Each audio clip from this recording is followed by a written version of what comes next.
Spartans had won the previous 16 regular season meetings between these two, so this is in the bank, right? Well, hold on. Under a minute left first half, Danny Morrissey for a three.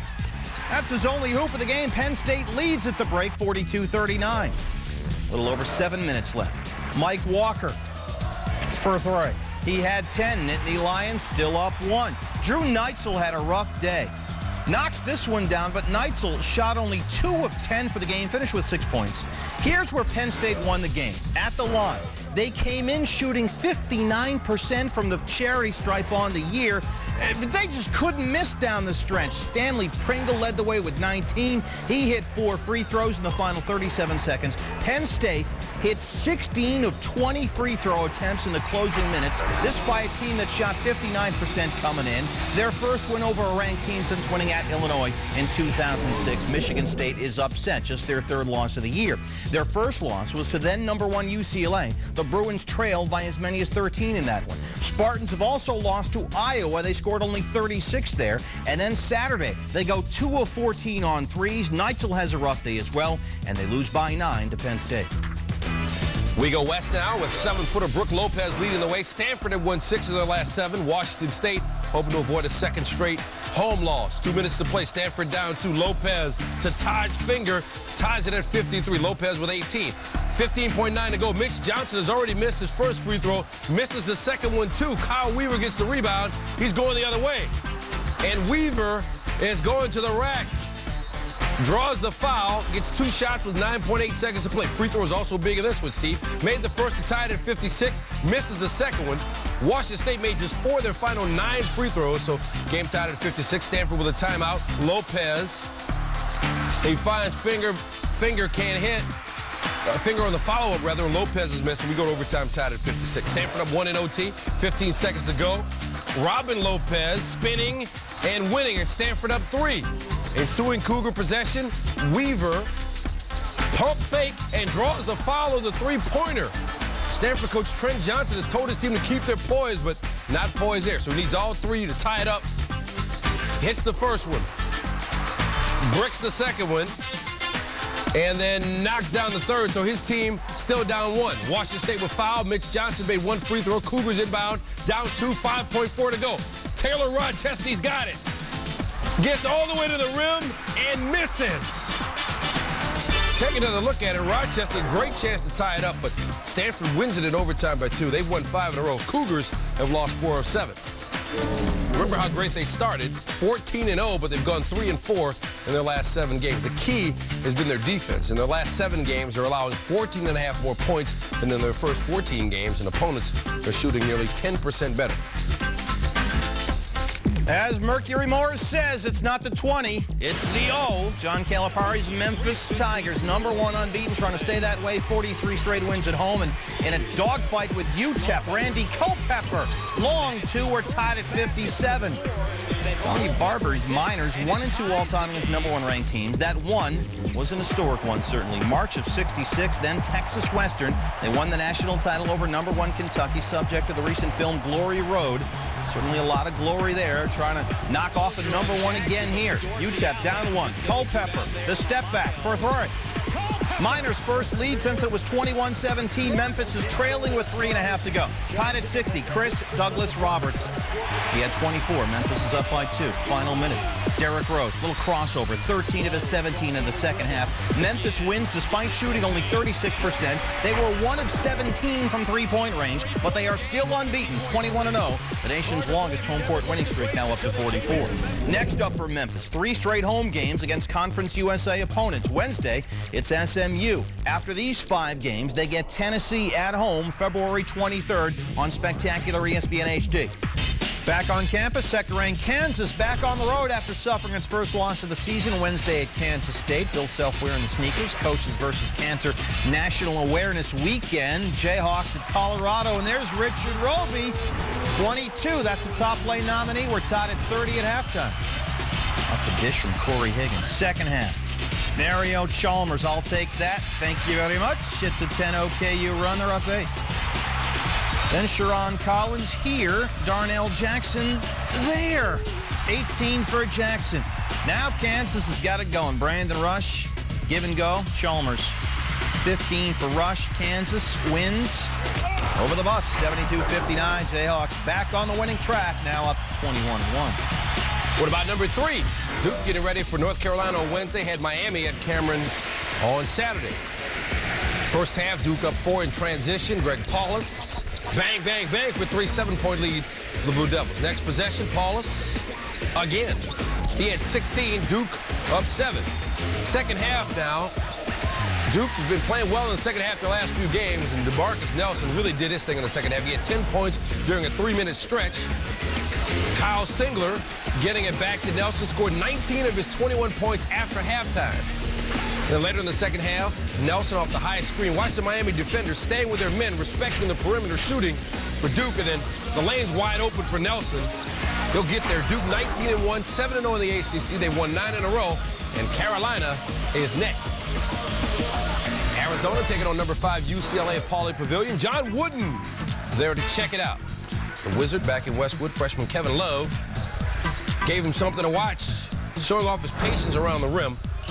Doesn't go up over the double team with the ball, but instead uses the dribble, make the baseline move, and then watch the fake, gets the defenders over there, double team him, but that kind of move, he's going to score on you anyway. Then off the Arizona basket, Love to Darren Collison, who finds Josh Shipp, 13 for Shipp. UCLA shot 57%. Love, big man, but he's got range, 3-pointer. UCLA up 22. And it was a blowout. Later second half, they're up 21. Love with a fake again. And then the big finish, 26 points, 11 rebounds for him. Russell Westbrook with 21, and UCLA cruises. All right, so who's up next for the top 5? Number 1, Memphis has SMU, as we mentioned earlier. Second-ranked Kansas gets Missouri. North Carolina has a game against Florida State before their showdown with Duke. And UCLA, number 5, they'll face Washington State, which lost on Saturday to Stanford. Georgetown coach John Thompson rocking the coaches versus cancer sneakers as his Hoyas took on Seton Hall. Early second half, Georgetown up 5. Roy Hibbert working down low, 16 points, 7 rebounds for him. Later in the half, Georgetown up 7. Patrick Ewing Jr. to Austin Freeman. Freeman with 8 points. Hoyas with a 9-point lead. And Ewing Jr., he's a spark plug off the bench, had 16 points and 6 rebounds in this one. The Hoyas win it 73-61. They get to 11-0 at home despite 21 turnovers in this game. And watch out for Tennessee. The Volunteers have won 14-15 heading into their date with number 25, Mississippi State. Now, Tennessee, the best 3-point shooting defense in the SEC, but you wouldn't know it. Barry Stewart with the 3. And Stewart again. And then Stewart again. And then Jamon Gordon, top of the key. And then down 12, it's Gordon again, this time from the corner. And then Gordon again to cut the lead to 6. Under a minute to play, down 5. Stewart in the corner. 3 more. The Bulldogs down 2. And Bruce Pearl's like, what are we doing? Under 10 seconds to go, they're down 3. They need 1 more 3-pointer, but Gordon can't hit it. They hit 7 threes in the final 6 minutes to cut the lead to 2, but Tennessee holds on to win it by 5 with 20 from Chris Long. Baylor let a big lead slip away against Texas last year in the Big 12 tournament. They had another date with a number 10 Horns. He looks like George Bush there, didn't he? He sort of had that look on his face. Huh? Texas down 10. Henry Dugan with the steal from A.J. Abrams. And Baylor led by as much as 14 in the first half. But there's Abrams with a 3. He had 20 points. And then Lasdarius Dunn with a no-look pass to Kevin Rogers for the layup. Really good look there, but Texas coming back up 4 now. Abrams to Connor Atchley for the big finish. Barnes gets his 21st straight win against Baylor as Texas comes back to win this one 80-70. Marquette still looking for its first road win in the Big East. They went to Cincinnati looking for it Saturday. Ousmane Barrow averaging 4.6 points per game. That's 8th on the team, but Barrow open on the baseline, gets a feed from Wesley Matthews.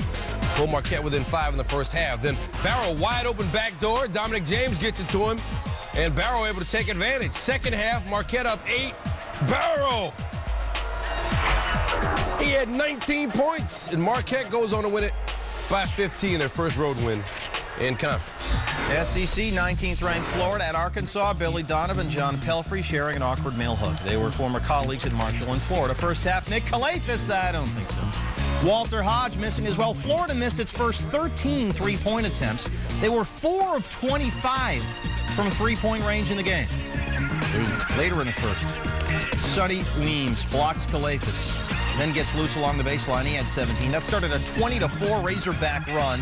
Stephen Hill finishes there. 15.6 assists for Gary Irvin, who had the helper there. Gators trailed by as much as 30 here. Pelfrey gets the win big time, 80-61. Both teams 5-2 in the SEC. In Hartford, Saturday, a win over Pittsburgh would likely get Hashim Thabit and UConn back into the top 25. And one thing the Huskies can do is flat out block some shots. UConn has led the nation in blocks the last 6 seasons.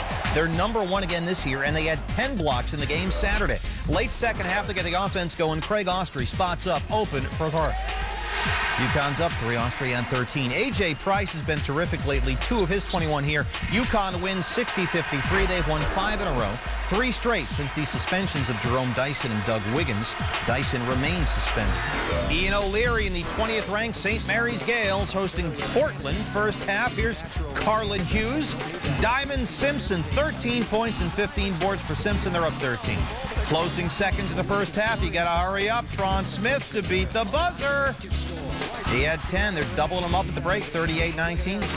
Second half, O'Leary. He had a season-high 20. St. Mary's wins big, 86-49.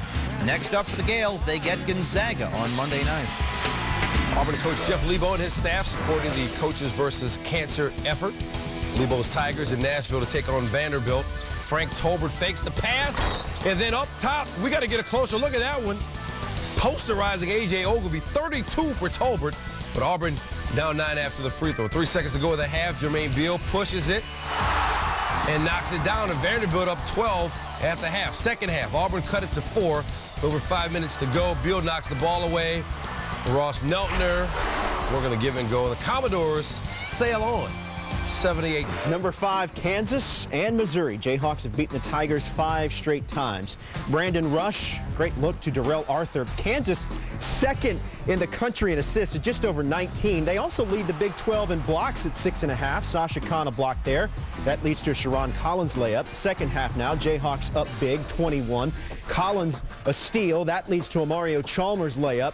Kansas, Big 12 leaders in steal at just over 10 a game. As an impartial observer, John, this is a very impressive KU team. They also lead the country in scoring margin at 22 plus. Collins had 12 points, and Kansas wins big, 90-71. They're off to their best start since the 96-97 season, a team that went 34-1 to start the year. So Missouri 0 for 10 from long distance in this game, and that's the first time in 371 games as a member of the Big 12 they didn't hit a triple, while Kansas has played 407 games as a member of the Big 12, and it's the first time they didn't give up a 3 to their opponent. Back to the floor, the student athletes of Louisville and Marquette. It's in the Big East, and as you know, Milwaukee rocks. First half, Louisville up 7. Terrence Williams finds Earl Clark wide open for the dunk there. Cardinals led 19-10. Dominic James did not start for the first time in 85 career games. He was ailing, not in the hip way. He was sick. James, 3 no bad. Also had trouble with the wrist. Seconds remaining in the first. Cardinals up 10. Edgar Sosa drives, and in emergencies, Edgar Sosa can be used as a flotation device. He had a team best 18. Patino squad led by 12. Jerry Smith, he's from the Milwaukee area. I'm telling you, Milwaukee rocks. It's just in a red uniform here. Smith, a couple of threes. Louisville wins at 71-57. First home loss for Marquette, and they're now 6-4 in league play. Last game, Gonzaga, St. Mary's. Gales higher ranked. Bulldogs unbeaten in WCC play. In fact, a year ago it was St. Mary's who ended the Zags' 30-game conference win streak. Patrick Mills here getting the steal. Mills all the way. And the foul. St. Mary's led by 3 after the free throw. We're less than 30 seconds. You're down to 20 as Jeremy Pargo gives it up to Abdullah Kuso, and he comes through with a slam. Somebody cut that guy off. We're tied at 74. We're going to overtime. A thriller in the WCC. In the OT, Todd Golden, 24 carat for 3. He was 6 of 6 from behind the arc. St. Mary's goes up 4. Micah Downs then for 3. And that ain't happening, and St. Mary's will win it 89-85. So both teams now 7-1.